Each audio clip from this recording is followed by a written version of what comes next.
حضرت محمد صلی اللہ علیہ وآلہ وسلم کو دنیا سے رحلت فرمائے ابھی 50 برس ہی گزرے تھے کہ 61 ہجری میں عراقی شہر کوفہ سے کچھ فاصلے پر کربلا کے مقام پر یزید کے لشکر نے فرزند رسول حضرت سیدنا امام حسین رضی اللہ تعالی عنہ کو سفر کی حالت میں ان کے اہل و عیال اور رفقا سمیت شہید کر دیا۔ خلافت راشدہ کا 30 سالہ دور حضرت امام حسن رضی اللہ تعالی عنہ پر مکمل ہو چکا تھا اور پھر بادشاہت کی ابتدا حضرت معاویہ رضی اللہ تعالی عنہ سے شروع ہوئی۔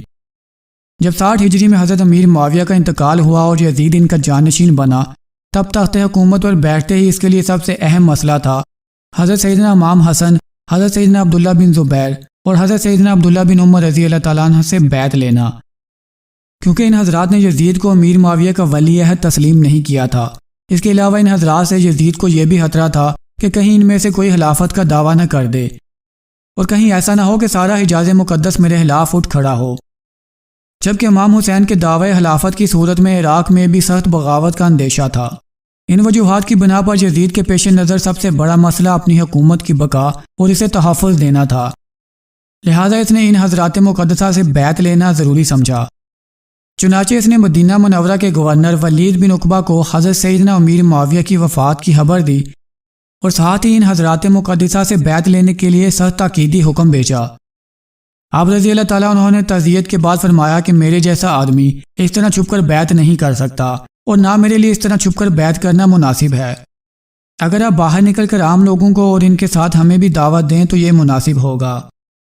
یزید کی بیعت حضرت سیدنا امام حسین کو قلبی طور پر بھی سخت ناپسند تھی، کیونکہ وہ نااہل تھا اور اس کا تقرر بھی خلفائے راشدین کے اسلامی طریقہ انتخاب کے بالکل خلاف ہوا تھا، اس لیے آپ احتجاجاً اس کے خلاف تھے، اور دوسری طرف حالات اجازت نہیں دے رہے تھے کہ آپ علی اعلان اس کے خلاف آواز بلند کریں۔ لہذا آپ رضی اللہ تعالیٰ عنہ نے اپنے اہل و عیال اور عزیز و اقارب کو ساتھ لے کر مدینہ سے مکہ مکرمہ کی طرف ہجرت فرما لی۔ آپ کے مکہ مکرمہ پہنچنے کی خبر سن کر لوگ جوک در جوک آپ کی خدمت میں حاضر ہو کر زیارت کا شرف حاصل کرنے لگے۔ جب اہل کوفہ کو حضرت سیدنا امیر معاویہ رضی اللہ تعالیٰ عنہ کے انتقال کی خبر ملی اور انہیں اس بات کا علم ہوا کہ حضرت سیدنا امام حسین نے یزید کی بیعت سے انکار کر دیا ہے، تو انہوں نے سیدنا امام حسین کے نام ہزاروں کی تعداد میں خطوط لکھے کہ آپ جلد از جلد کوفہ تشریف لے آئیں، مسند خلافت آپ کے لیے خالی ہے، ہمارے اموال اور ہماری گردنیں آپ کے لیے حاضر ہیں، سب کے سب آپ کے منتظر و مشتاق ہیں، آپ کے سوا کوئی ہمارا امام و پیشوا نہیں، آپ کی مدد کے لیے یہاں ہزاروں کا لشکر حاضر ہے۔ حضرت امام حسین نے جب اہل کوفہ کے خطوط میں ان کے جذبات، عقیدت و محبت، جان و مال قربان کرنے کی تمناؤں اور کوفہ آنے کی التجاؤں کو دیکھا تو فیصلہ کیا کہ حالات معلوم کرنے کے لیے پہلے اپنے چچا زاد بھائی حضرت مسلم بن عقیل رضی اللہ تعالیٰ عنہ کو بھیجا جائے۔ چنانچہ آپ نے انہیں اہل کوفہ کے نام میں خط دیا اور فرمایا کہ آپ کوفہ جا کر بذات خود براہ راست حالات کا صحیح اندازہ لگا کر ہمیں اطلاع دیجیے، اگر حالات سازگار ہوں تو میں بھی آ جاؤں گا اور اگر حالات نامناسب ہوں تو آپ بھی واپس تشریف لے آئیں۔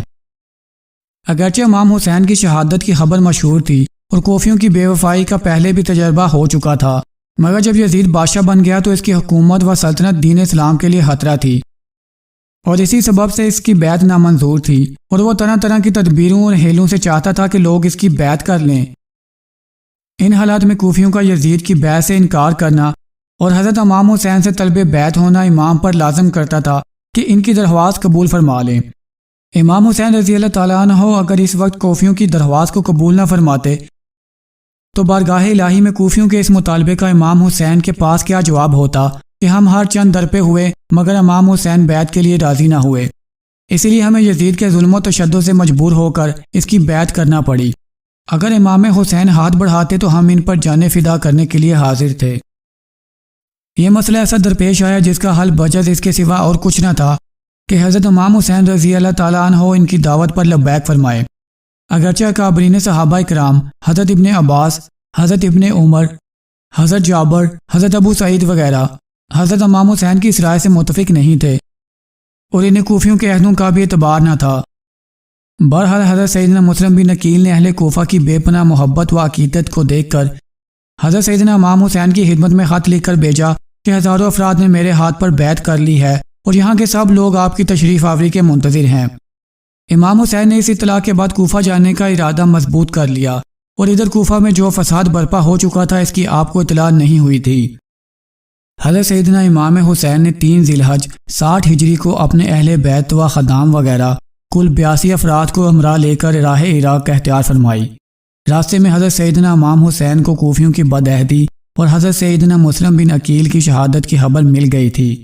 اس پر امام حسین کے رفقا کی آراء مختلف ہوئیں اور ایک بار آپ نے بھی واپسی کا ارادہ کر لیا، لیکن بہت گفتگو کے بعد یہی طے پایا کہ سفر جاری رکھا جائے اور واپسی کا خیال ترک کر دیا جائے۔ حضرت سیدنا امام حسین نے بھی اس رائے سے اتفاق کیا اور قافلہ آگے چل دیا، یہاں تک کہ حضرت سیدنا امام حسین رضی اللہ تعالی عنہ نے کربلا میں نزول فرمایا۔ یہ محرم الحرام 61 ہجری کی 2 تاریخ تھی۔ آپ نے اس مقام کا نام دریافت کیا تو معلوم ہوا کہ اس جگہ کو کربلا کہتے ہیں۔ حضرت سیدنا امام حسین کربلا سے واقف تھے اور آپ کو معلوم تھا کہ کربلا ہی وہ جگہ ہے جہاں اہل بیت رسالت کو راہ حق میں اپنے خون کی ندیاں بہانی ہوں گی۔ پھر ابن زیاد نے حضرت سیدنا امام حسین کو ایک خط لکھ بھیجا کہ یزید کی بیعت کر لیجئے۔ جب وہ خط آپ رضی اللہ تعالی عنہ کے پاس پہنچا، آپ نے اسے پڑھ کر پھینک دیا اور خط لانے والے قاصد سے فرمایا کہ اس وقت میرے پاس اس کا کوئی جواب نہیں۔ ایلچی نے آ کر ابن زیاد کو بتایا تو جواب سن کر ابن زیاد کا غصہ اور بڑھ گیا۔ اس نے لوگوں کو جمع کیا، فوج تیار کی اور ان کا سپہ سالار عمر بن سعد کو بنایا جو ملک رے کا والی تھا۔ اولاً اس نے پہلو تہی سے کام لیا۔ اس پر ابن زیاد نے کہا کہ یا تو لڑنے کے لیے تیار ہو جا یا پھر رے کی حکومت چھوڑ کر گھر بیٹھ جا۔ ابن سعد نے رے کی حکومت اختیار کی اور 22,000 سوار اور پیادہ لشکر لے کر نواسہ رسول حضرت امام حسین سے لڑنے چل پڑا، یہاں تک کہ یہ لوگ دریائے فرات کے کنارے پر قابض ہو کر قافلہ سیدنا حسین اور پانی کے درمیان حائل ہو گئے۔ یہاں یہ کارروائی ہوئی کہ سب خیمے ایک دوسرے کے قریب کر دیے گئے۔ خیموں کے پیچھے خندق کھود کر اسے خشک لکڑیوں سے بھر دیا گیا۔ اب امام حسین کے رفقا ان کاموں سے فارغ ہو کر امام حسین کی خدمت میں حاضر ہوئے اور سیدنا امام حسین اپنے اہل اور ساتھیوں سے فرما رہے تھے کہ صبح دشمن سے ہمارا مقابلہ ہے۔ میں نے بخوشی تمام تم سب کو اجازت دی، ابھی رات باقی ہے، جہاں جگہ پاؤ چلے جاؤ اور ایک ایک شخص میرے اہل بیت میں سے ایک ایک کو ساتھ لے جائے۔ اللہ عز و جل تم کو جزائے خیر دے۔ دیہات و بلاد میں متفرق ہو جاؤ یہاں تک کہ اللہ تعالیٰ بلا ٹالے۔ دشمن جب مجھے پائیں گے تمہارا پیچھا نہیں کریں گے۔ یہ سن کر امام کے بھائیوں، صاحبزادوں، بھتیجوں اور عبداللہ بن جعفر کے بیٹوں نے عرض کی کہ ہم ایسا کس لیے کریں؟ اس لیے کہ آپ کے بعد زندہ رہیں۔ اللہ عز و جل ہمیں وہ منحوس دن نہ دکھائے کہ آپ نہ ہوں اور ہم زندہ رہیں۔ یہاں تک کہ ابن سعد نے اپنے لشکر کے ساتھ امام حسین اور ان کے رفقا پر حملہ کر دیا۔ آپ کے رفقا ایک ایک کر کے شہید ہوتے چلے گئے، تقریباً 50 سے زائد افراد شہید ہو گئے اور بالآخر حضرت امام حسین رضی اللہ تعالی عنہ کو بھی بڑی بے دردی کے ساتھ شہید کر دیا گیا۔ یزید بن معاویہ وہ بدبخت شخص ہے جس کی پیشانی پر اہل بیت کے بے گناہ قتل کا سیاہ داغ ہے۔ یہی وہ شخص ہے جس پر ہر زمانے میں پوری دنیا اسلام ملامت کرتی رہی ہے اور قیامت تک اس کا نام حقارت سے لیا جائے گا۔